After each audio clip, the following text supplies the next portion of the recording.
Hey, this is Tony here, and I've got another Siril and Photoshop processing video to show you with just some high-level examples to get you started with Siril and Photoshop on processing some images. In this case, we're going to process Messier 51, which is the Whirlpool Galaxy.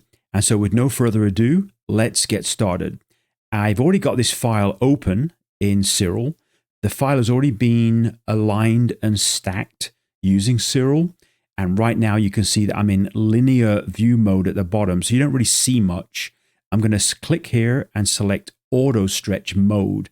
And this is just a view mode. I've not changed the file at all. But you can see we've got some nice images here. This is about, it's about 40 times 5 minutes of capture of Messier 51. And so the first thing we want to do is probably go in and do a very slight crop of the image. And the reason being, if you look on this left-hand side here, there's kind of some graininess appearing in the image. So we're just going to clean that up a little bit. We've got a couple of satellite trails in here as well. We're not going to bother dealing with those necessarily today. So basically, you can actually set your alignment and stacking settings to remove those during the stacking process. I just didn't bother doing that, but it is certainly possible. So let's go ahead and crop the image. So I just left clicked and dragged this rectangle. I'm now going to right click and click on crop. So we've now cropped the image. Interestingly, we've got Messier 51 here. We've got this nice galaxy that's also showing in the background, potentially a few other galaxies, maybe one up here. I'm not quite sure. And so let's go ahead. And the first thing we'll do is we'll do a plate solve. So we go to Tools, Astrometry, Image Plate Solver, and type in M51 and click on Find, and then click on OK. And what Siril is doing is it's basically pulling information from the file and helping it understand the orientation of Messier 51, understanding some of the capture parameters as well, the field of view, and that helps with some processing in a few moments. The next thing we'll do is I've noticed that there's somewhat of what's called a background gradient. It means that there's kind of like darker background here, it goes a bit lighter and then goes a bit darker here.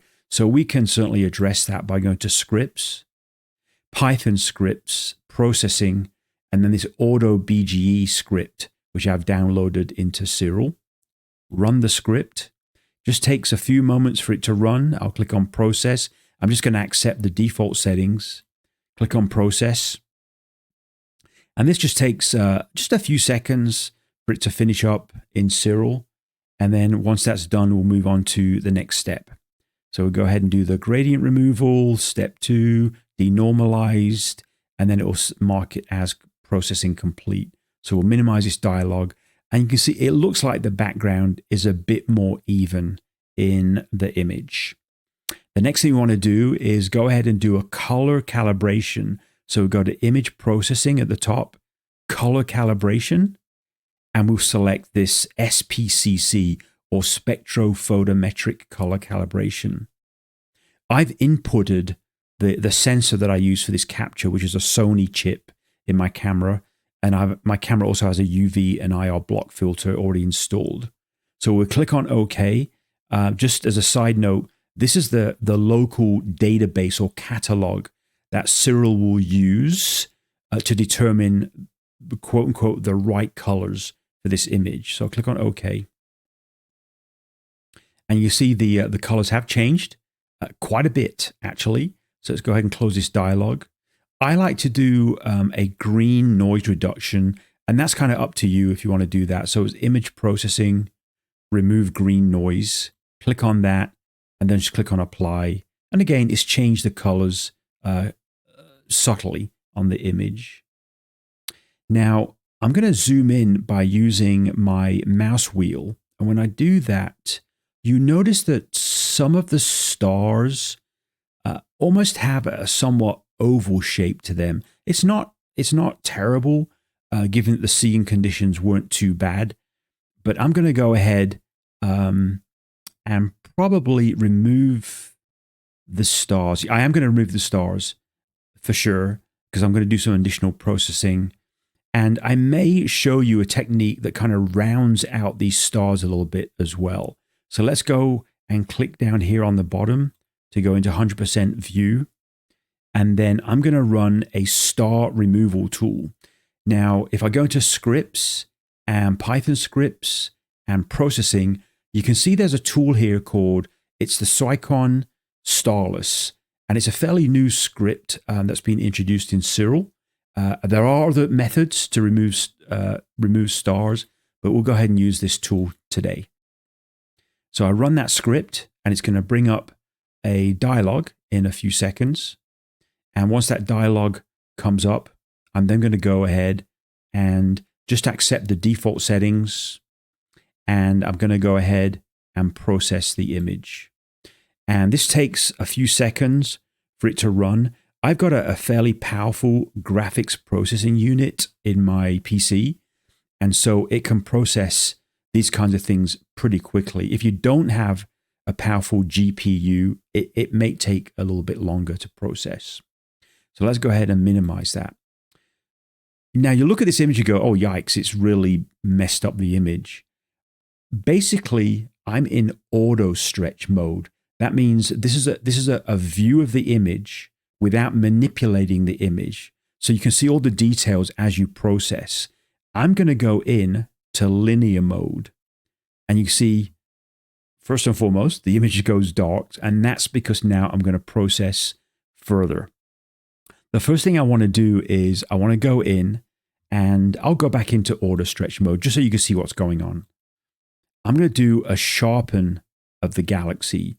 And to do that, there's a tool under scripts, Python scripts, and then processing. It's called Cosmic Clarity Sharpen. So I'm going to run that script. And you see the dialog pops here up here. I'm going to select non-stellar because I'm only going to sharpen the Galaxy. And then I'm going to click on apply. And you'll see on the bottom right of Siril, as this process starts to kick off, you can see there's a progress bar here taking place as the sharpen process is progressing. It's making heavy use of my graphics processing unit. And thankfully, I've got a pretty powerful NVIDIA device in my PC to do this. If you don't have such a powerful GPU, then this may take not necessarily just seconds, but it could take 4 to 5 minutes for it to complete. So you do have to be patient on the sharpening process if you don't have a super powerful GPU in your computer. And you can see here on the bottom right here, the progress is moving along nicely. And so it's going ahead and doing that sharpen process. And when it's complete, we can go ahead and close the dialog box, and then we can see the difference that the sharpen process has made. So it's completed. Let's minimize this box. And I would say if I use my mouse wheel up, there's been a very subtle sharpening of some of the dust lanes in M51. The next thing I want to do is I want to do a noise reduction. So let's go in Python scripts and processing, and I'm going to use a tool called GraXpert and run that script. And I'm just going to go ahead and select denoising. I'm going to select the default settings and then click on apply. And this will also take a few seconds to complete. And again, it is reliant on a pretty powerful GPU. But if you don't have a powerful GPU, you can still use GraXpert. It just takes just a little bit longer to complete. And you can see my processing steps. It's running at about 1% per second. So we've got about another minute or so to go. The other interesting thing on GraXpert is because it's leveraging AI, it uses a model for its AI, and it has different versions. I've got the latest version here for the model. It's 3.0.2. And basically what these models do is it allows GraXpert to essentially compare your image with known other images and it then understands, well, here's what the noise amount should be, and here's what an image should look like with the noise being reduced. So it's not, to be clear, it's not adding to your image. So this is definitely a basic AI cleanup. It's not generating new components or new aspects into your image. So that process is now complete. Let's minimize this. And then the next thing we want to do is I'm going to go back in to linear mode. And again, when I do that, everything goes dark. Let's go to 100% view here. And I'm going to do what's called a stretch. And that adjusts the brightness and contrast of the image. So I'll go into scripts, Python scripts, processing, VeraLux. And then VeraLux has created this script called the hypermetric stretch. I'm going to select that. And then here's what I'm going to do is I'm going to go ahead and click on live preview of that image. And you can see here, we've got some nice stretching that's taken place of the image. And I'm going to select here the chip that my camera uses because it helps with the profile in the processing of the stretch. Then I'm going to click on Auto Calc. And you can see here that it's made a very not subtle change to the image. And then what I need to do now is I need to reduce what's called the target BG. I'm going to take this down a few steps. And as you see, as I go down, those weird artifacts in the background start to get reduced without me losing some of the outer halo, if you will, on the Galaxy. So I'm going to keep going. And I might go, let's see here. Let's go down to 0.06. And you can see I've removed those artifacts. Background is nice and dark. I'm going to click on process. And that process is now complete. And I can close everything and look at that. We're in linear mode. And what you see is what you get here. I've actually made changes to the file through this processing. You can see we've got a Galaxy still showing up here. And I think the other thing I might do is there's another script I'm going to run. So I'm going to scripts, Python scripts, VeraLux. And this one is called, well, I pronounce it Revela. And run that script. And what Revela will do is it'll help us tease out some of the details in these dust lanes. I'm going to be pretty conservative. I'm only going to go to about 10% on the texture, and it runs that process. And then I'm going to go to about 10% on the structure as well. And yeah, it's made very subtle changes. I'm not going to overdo it. I definitely encourage you to play around with this. You might want to go higher to bring out more details in your images. Click on process. And then you can see we've got this image now looking quite nice. The next thing I think I want to play around with is, well, first of all, I'm going to save this image. So let's go ahead and save it.